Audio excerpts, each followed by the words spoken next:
Hello everyone, good evening. कैसे हैं आप? I hope you will be right. YouTube channel India academy पर आपका स्वागत है। मैं वीरेंद्र। आज हम अध्ययन करेंगे प्रेजेंट टेंस का एक्टिव से पैसिव बनाना, वो भी इंट्रोगेटिव सेंटेंस का। आप देख रहे हैं बोर्ड पर प्रेजेंट टेंस का नेगेटिव से इंट्रोगेटिव हमने बना दिया है। आज हम देख रहे हैं इंट्रोगेटिव सेंटेंस। तो इंट्रोगेटिव सेंटेंस का होता क्या है कि जब हमारा सेंटेंस इंट्रोगेटिव में होता है तो उसका पैसिव वॉइस भी इंट्रोगेटिव में ही बनाया जाता है। और प्रेजेंट टेंस का जो है रूल होता है कि डू और डज सब्जेक्ट, इसके बाद अगर वाक्य में नॉट है तो नॉट लगाएंगे, नहीं है तो नहीं लगाएंगे। देन आफ्टर वर्ब की फर्स्ट फॉर्म और ऑब्जेक्ट। ठीक उसी तरह क्या करेंगे, उसकी जो सहायक क्रिया बनाएंगे is am are, present continuous tense की सहायक क्रिया होती है। उसमें भी शुरू में हम इज एम आर का प्रयोग करते हैं अकॉर्डिंग टू ऑब्जेक्ट के अनुसार। जैसे कि हमने आपको बता दिया है कि एक्टिव वॉइस के जो ऑब्जेक्ट होता है उस ऑब्जेक्ट को हम सब्जेक्ट में बदलते हैं और उसी के अनुसार सहायक क्रिया का प्रयोग किया जाता है। तो इसका रूल होगा सब्जेक्ट इज एम आर, इसके बाद ऑब्जेक्ट रखेंगे। यदि वाक्य में नॉट रहेगा तो नॉट लगाएंगे, नहीं रहेगा तो वह नॉट नहीं लगाएंगे। इसके बाद हमेशा पैसिव वॉइस में वर्ब की थर्ड फॉर्म का प्रयोग किया जाता है, बाई, इसके बाद सब्जेक्ट का प्रयोग किया जाता है। तो चलिए इसको बनाते हैं। कितना आसान है, एक एक एग्जाम्पल देंगे, आपको समझाएंगे। आप पेपर और कॉपी लेकर के बैठ जाइए और इस रूल को आप लिखते रहिए। जैसे मैथ में रूल आप लगाते हैं ए स्क्वायर प्लस बी स्क्वायर, उसी तरह ये भी है। ये जो कहेगा रूल उसी के अनुसार उसमें से कभी सब्जेक्ट रख देंगे, कभी वर्ब लिख देंगे, कभी ऑब्जेक्ट लिख देंगे, बाय रख देंगे और वाक्य आपका बन जाएगा। तो चलिए आज हम इंट्रोगेटिव सेंटेंस बनाते हैं। पहला उदाहरण है, जैसे हम कह दें do you sing a song. इसका है do you sing a song, क्या तुम गीत गाते हो। तो इसमें आप देख रहे हैं कि यह डू दिया है, इसका मतलब यह है कि यह प्रेजेंट इंडेफिनिट टेंस है। तो जब प्रेजेंट इंडेफिनिट टेंस समझ में आ गया तो आप जान जाइए कि वह बनेगा तो प्रेजेंट कंटिन्यूअस की सहायक क्रिया उसमें लगाई जाएगी। तो इसमें सब्जेक्ट क्या दिया है यू, वर्ब क्या दिया है सिंग, ऑब्जेक्ट क्या दिया है ए सॉन्ग। वेरी सिंपल है, एक सब्जेक्ट होगा, एक वर्ब होगा, एक ऑब्जेक्ट होगा और ऑब्जेक्ट के अनुसार ही हम सहायक क्रिया इसमें प्रयोग करेंगे। तो ए सॉन्ग का मतलब हो गया कि एक गीत। तो एक मतलब एक वचन, तो एक वचन के लिए किसका प्रयोग करते हैं इज का प्रयोग करते हैं। तीनों में से एक लगा लिया हमने, हमें तीनों में से एक लगाना है केवल। और इसके बाद ऑब्जेक्ट लिखना है, ऑब्जेक्ट क्या है ए सॉन्ग, तो लिख देंगे आप ए सॉन्ग। अब इसमें नॉट नॉट नहीं है तो नहीं लगाएंगे, वर्ब की थर्ड फॉर्म लिखेंगे। तो सिंग का थर्ड फॉर्म होता है सिंग, सेंग, संग। तो लिख दिया हमने थर्ड फॉर्म संग। इसके बाद हो जाएगा क्या बाई, इसके बाद सब्जेक्ट लिखेंगे, सब्जेक्ट क्या है यू, तो यू को चेंज कर देते हैं यू में, बन गया a song is a song संग बाई यू। दूसरा एग्जाम्पल देखते हैं, does Ram by a book, क्या राम पुस्तक खरीदता है। तो इसमें देखो ये भी सब्जेक्ट है, ये आपका वर्ब है, ये आपका ऑब्जेक्ट है। बहुत आसान है। फिर उसी तरह देखेंगे हमें कि हमें रखना है ऑब्जेक्ट। ऑब्जेक्ट क्या दिया हमारा ए बुक, ए बुक का मतलब हो गया एक वचन और एक वचन में किसका प्रयोग होता है इज का प्रयोग होता है, इज हो गया। इसके बाद ऑब्जेक्ट लिख देंगे ए बुक। अब लिखेंगे नॉट ने नहीं लगाएंगे, वर्ब की थर्ड फॉर्म है बाई, तो बाई है तो बाई का थर्ड फॉर्म हो जाएगा bought, B O U G H T, bought by. अभी हो जाएगा सब्जेक्ट हमें लिखना है तो हम सब्जेक्ट लिख देंगे राम। ये हो गया आपका is a book bot by Ram. Next देखते हैं, नेक्स्ट उदाहरण, do I not call you, अब इसमें देखिए नॉट आ गया, इंट्रोगेटिव नेगेटिव हो गया। Do I not call you, इसमें देखो ये ऑब्जेक्ट है, ये आपका वर्ब है, ये आपका सब्जेक्ट है। Very simple. यू हमारा ऑब्जेक्ट है तो यू के साथ क्या लगता है, आर लगता है, तो पहले आप लिख देंगे आर। इसके बाद ऑब्जेक्ट लिखना, ऑब्जेक्ट आपका दिया हुआ है यू। नॉट है, जी हाँ नॉट है तो नॉट लगा लीजिए। देन आफ्टर वर्ब की थर्ड फॉर्म, कॉल का थर्ड फॉर्म हो जाएगा कॉल्ड। कॉल्ड इसके बाद लिख देंगे बाई। इसके बाद सब्जेक्ट लिखना है, सब्जेक्ट क्या है, आई, तो आई को चेंज कर देते हैं किसमें, मी में। ये हो गया are you not called by me. Next उदाहरण देखते हैं, नंबर 4 उदाहरण है, जैसे does does Mohan read a book. ये हो गया। इसमें भी वही काम करेंगे, ये ऑब्जेक्ट है, ऑब्जेक्ट छांट लीजिए, ये वर्ब है और ये क्या है आपका सब्जेक्ट है। अब वहीं पर फिर आ गया ए बुक, मतलब एक वचन, एक वचन के लिए किसका प्रयोग करते हैं, इज का प्रयोग करते हैं, तो यहाँ पर लगा देंगे आप वेरी सिंपल इज। इसके बाद ऑब्जेक्ट लिखना, ऑब्जेक्ट इसमें से देख लीजिए क्या हो गया, ए बुक हो गया। इसके बाद नॉट इसमें है, नहीं है, नहीं लगाएंगे। वर्ब की third form read, read read, ये हो गया रीड। रीड का थर्ड फॉर्म रीड होता है। इसके बाद लगाना है बाई, बाई आपने लगा लिया। इसके बाद क्या है मोहन, तो आपने लिख दिया Mohan. Next number 5, do we play a game. ये हो गया, क्या हम एक खेल खेलते हैं। ये आपका ऑब्जेक्ट हो गया, ये वर्ब हो गया, ये सब्जेक्ट हो गया। ए गेम, ए गेम का मतलब एक वचन, एक वचन में क्या लग जाएगा, इज लगा। इज के बाद लगा देंगे आप ऑब्जेक्ट, ऑब्जेक्ट हो जाएगा ए गेम। इसके बाद नॉट, नॉट नहीं है। वर्ब की थर्ड फॉर्म प्ले, प्ले का थर्ड फॉर्म हो जाएगा प्लेड। ये आपका लिख दिया हमने थर्ड फॉर्म प्लेड। इसके बाद क्या कह रहा है, बाई, बाई लगा लो।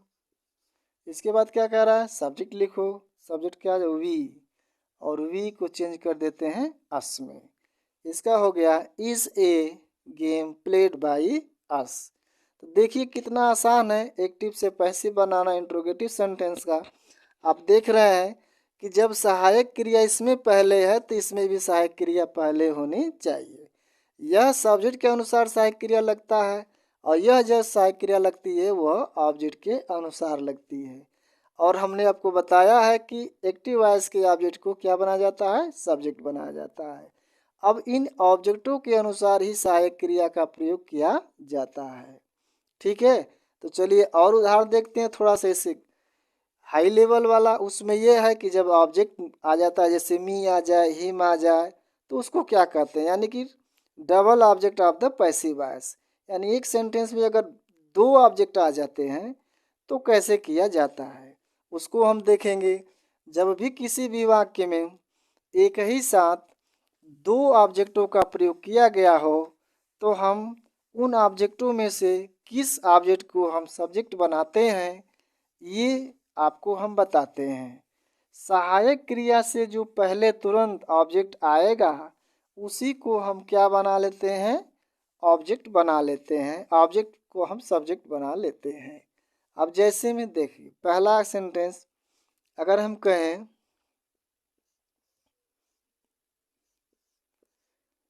Does he not send me, does he not send me a letter. इसका मतलब हो गया क्या वह मुझे पत्र नहीं भेजता है। तो इसमें आप देखिए इसमें दिया है ये ऑब्जेक्ट है, मी ऑब्जेक्ट है, ये वर्ब है और ही क्या है आपका सब्जेक्ट है। तो इसमें दो ऑब्जेक्ट आ गया, यानी कि two object of the passive voice. तो ये ऑब्जेक्ट इसको वन मानते हैं, इसको टू मानते हैं। तो जहाँ ऐसे वाक्य आ जाते हैं तो क्रिया के तुरंत बाद वाले ऑब्जेक्ट को सब्जेक्ट बनाया जाता है।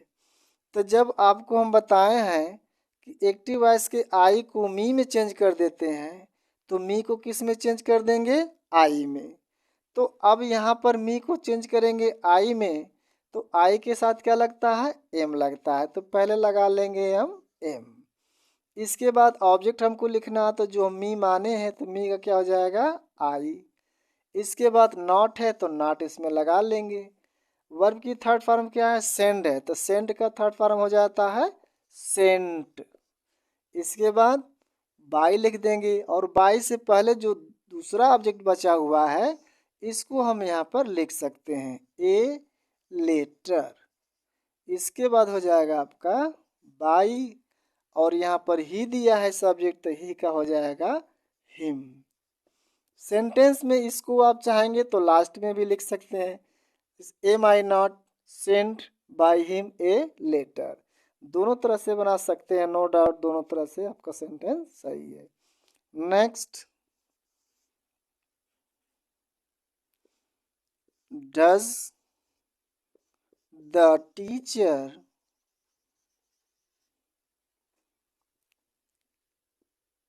Tell a story?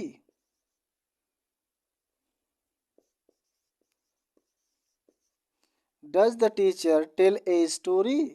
अब इसमें देखिए ए स्टोरी क्या है? ऑब्जेक्ट है। टेल क्या है? वर्ब है। टीचर क्या है? सब्जेक्ट है।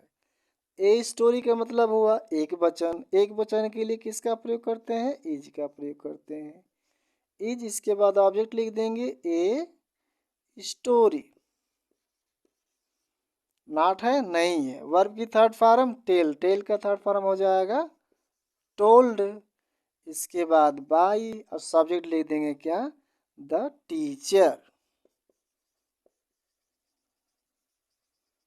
ये हो गया sentence, is a story told by the teacher. Next,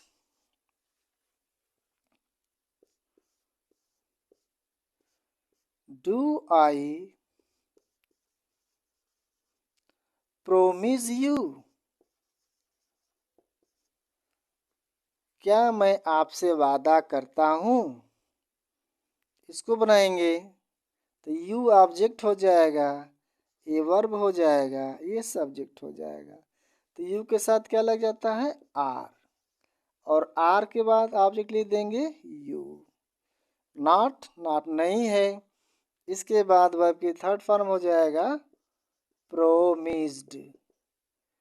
promised, इसके बाद बाई, आई, आई का हो जाएगा me. Next, number 4, does she like him? क्या वह उसे लाइक करती है? तो यहाँ पर आप देखिए, ये आपका ऑब्जेक्ट है, ये आपका वर्ब है, ये आपका सब्जेक्ट है। तो जैसे कि आप देखे हैं कि ही को हिम में बदल देते हैं, तो हिम को किस में बदल देंगे? हिम में बदल देंगे। तो यहाँ पर ही का हो जाएगा, ही के साथ लगा देंगे आप इज, और ऑब्जेक्ट आपको लिखना है हिम, तो हिम का हो जाएगा ही। नॉट इसमें है? नहीं है। वर्ब की थर्ड फॉर्म क्या हो जाएगा? लाइक्ड। तो इसको लिख देंगे हम लाइक्ड। इसके बाद हो जाएगा बाई, और सी का हो जाएगा आपका हर। इसका हो गया is he liked by her. और एग्जाम्पल आप देख सकते हैं। नेक्स्ट, जैसे do I not teach you English? Do I not teach you English? क्या मैं तुम्हें अंग्रेजी नहीं पढ़ाता हूँ? इसमें नॉट आ गया है, इंट्रोगेटिव नेगेटिव हो गया। इसमें आप देख लीजिए दो ऑब्जेक्ट है, ये ऑब्जेक्ट ये है, ये एक ऑब्जेक्ट ये है। इसको टू मानेंगे, इसको वन मानेंगे, और ये वर्ब की फर्स्ट फॉर्म है, ये आपका सब्जेक्ट है। तो हमने अभी आपको बताया कि जब दो ऑब्जेक्ट आ जाए तो क्रिया के बाद वाले को हम सब्जेक्ट बना लेते हैं। तो यहाँ पर क्या दिया है यू, और यू के साथ क्या लगता है आर, तो पहले लगा देंगे आप आर। इसके बाद ऑब्जेक्ट लिख देंगे जो ऑब्जेक्ट आपका है, इसका हो जाएगा यू। नॉट है जी, तो नॉट लगा लीजिए। अब वर्ब की थर्ड फॉर्म क्या हो जाएगा टीज, टीज का थर्ड फॉर्म हो जाएगा टॉट, टॉट। इसके बाद दूसरा ऑब्जेक्ट बचा है, उसको यहाँ पर आप लिख सकते हैं इंग्लिश। इसके बाद बाई, और बाई के बाद आई, आई का क्या हो जाएगा me. Are you not taught English by me. और इसको आप चाहेंगे तो वैसे भी बना सकते हैं, are you not taught by me. इसके बाद इंग्लिश, इसको लास्ट में भी आप लिख सकते हैं, चाहे आप इसको लिखिए चाहे आप ऐसे बनाएं, नो डाउट दोनों सही है। ठीक है दोस्तों, तो देखा है आपने एक्टिव से पैसिव बनाना इंट्रोगेटिव सेंटेंस का, वो भी प्रेजेंट इंडेफिनिट टेंस का। तो ऐसे ही आप क्रम से वीडियो आपको मिलेंगे। पॉजिटिव का नेगेटिव का हमने डाल दिया है, ये आपका इंट्रोगेटिव है। अगला जो आएगा वो WH फैमिली से आएगा, जिसको हम डबल इंट्रोगेटिव कहते हैं। तो एक सिंपल वे में, साधारण तरीके से, सरल से कठिन की ओर एक शिक्षा का माध्यम अंग्रेजी ग्रामर का इंडिया एकेडमी चैनल हमने अपने एक उद्देश्य से बनाया है, ताकि हमारे जितने भी भाई बंधु हैं वो सब लोग अंग्रेजी ग्रामर के कुछ अच्छे जानकारी उनको प्राप्त हो जाए। तो अगर आप चाहते हैं कि ऐसे वीडियो आपको मिलती रहे तो हमारे चैनल को लाइक करें, सब्सक्राइब जरूर कर दें, ताकि जो नेक्स्ट वीडियो डालूं तो आपके पास वो पहुंच जाए। फुल वॉचिंग के लिए धन्यवाद।